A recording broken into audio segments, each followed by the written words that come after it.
Hey guys, today I'm going to read you chapter 4, 5, and 6 of Roald Dahl, Fantastic Mr. Fox, written by Roald Dahl, illustrated by Quentin Blake. Let's start. Chapter 4, The Terrible Shovels. Down in the hole, Mrs. Fox was tenderly licking the stump of Mr. Fox's tail to stop the bleeding. It was the finest tail for miles around, she said between licks. It hurts, said Mr. Fox. I know it does, sweetheart, but it will soon get better. I will, and it will soon grow again, Dad, said one of the small foxes. It will never grow again, said Mr. Fox. I shall be tailless for the rest of my life. He looked very glum. There's no food for the foxes that night, and soon the children dozed off. Then Mrs. Fox dozed off, but Mr. Fox couldn't sleep because of the pain in the stump of his tail. Well, he thought, I suppose I'm lucky to be alive at all. And now they find a hole we're going to have to move out as soon as possible. We'll never get any peace if we... What was that? He turned his head sharply and listened. The noise he heard was the most frightening noise a fox could ever hear. The scraping of shovels digging in the soil.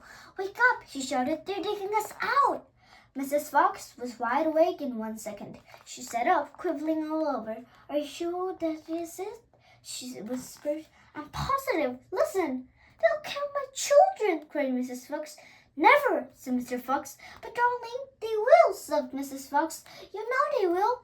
Scrunch, scrunch, scrunch with the shovels above their heads. Small stones and bits of earth began falling from the roof of the tunnel. How will they kill us, Mummy? Asked one of the small foxes. His round black eye was huge with fright. Will there be dogs? He asked. Mrs. Fox began to cry. She gathered her 4 children close to her and held them tight. Suddenly there was an especially loud crunch above their heads, and the sharp edge of a shovel came right through the ceiling. The sight of this awful thing seemed to have an electric effect upon Mr. Fox. He jumped up and shouted, I've got it! Come on, there's not a moment to lose. Why didn't they think of it before? Think of what, Dad? A fox can dig quicker than a man, shouted Mr. Fox, beginning to dig. Nobody in the world can dig as fast quick as a fox. The soil began to fly out furiously behind Mr. Fox. As he started to dig for dear life with his front feet, Mrs. Fox ran forward to help. So did the 4 children. Go downwards, ordered Mr. Fox. We've got to go deep as we possibly can. The tunnel began to grow longer and longer. It sloped steeply downward. Deeper and deeper below the surface of the ground it went. The mother and the father and all the children were digging together. Their front legs were moving so fast you can't see them.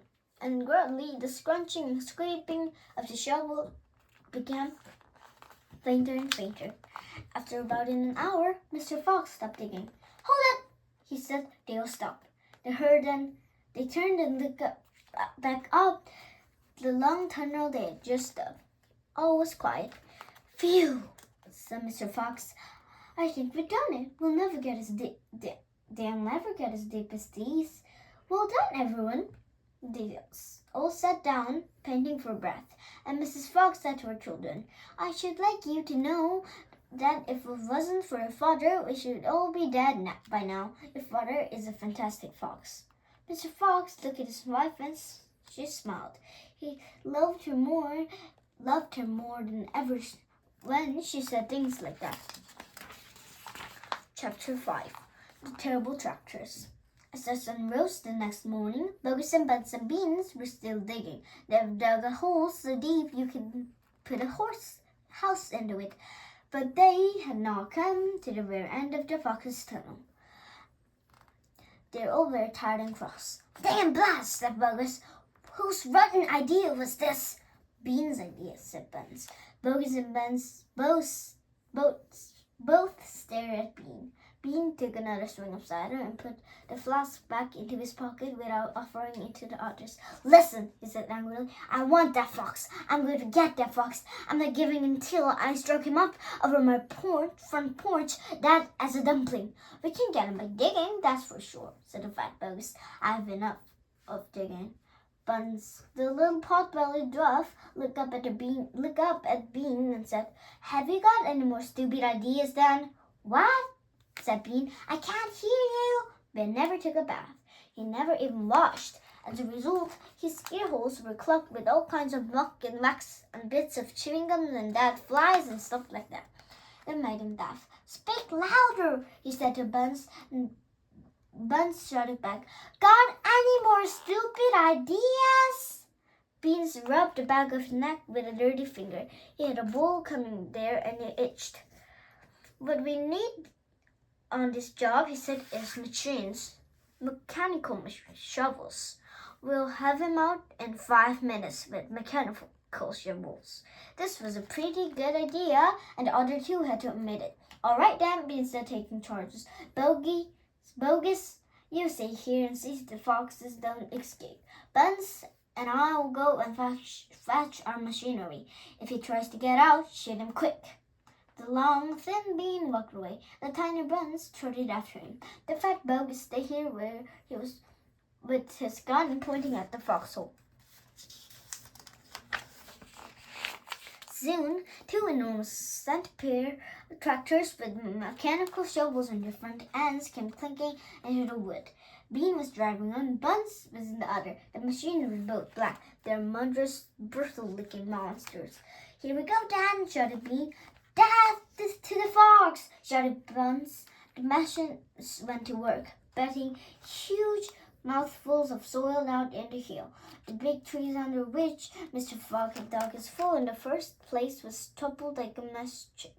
On all sides, rocks were sent flying and trees were falling and the noises were deafening. Down in the tunnel, foxes crouched, listening to the terrible clanging and banging overheard. What's happening, Dad? Asked small foxes. What are they doing? Mr. Fox don't know what was happening or what were they doing. It's an earthquake, cried Mrs. Fox. Look, said one of the small foxes. Our tunnel's getting so shorter. I can see daylight. They all turned around, and yes, the mouth of the tunnel was only a few feet away from them now, and the circles of daylight beyond they could see a huge big tractors almost on top of them. Tractors, shouted Mr. Fox, and mechanical shovels. Dig for our lives. Dig, dig, dig. Chapter 6. Now they began a different race. The machines against the foxes. In the beginning, the hill looked like this. After about an hour, as the machines bit away more and more soil from the hilltop, it looked like this. Sometimes the foxes would gain a little ground and the clunking noise would grow fainter and Mr. Fox would say, We're going to make it, I'm sure we are. But then a few moments later, the machines would come back at them and the crunch of the mine shovels would get louder and louder. Once the foxes actually stole the sharp metal edge of the shovel as it scraped the earth just behind them. Keep going, my darlings, panted Mr. Fox. Don't give up. Keep going, the fat bogus shouted to the Buns and Beans. We'll get him in a moment now. Have you caught sight of him yet? Bean called back. Not yet, shouted Bogus, but I'll think you close. I'll pick him up with my bucket, shouted Buns. I'll chop him to pieces. But by lunchtime, the machines were still at it, and so were poor foxes. The hill looked like this.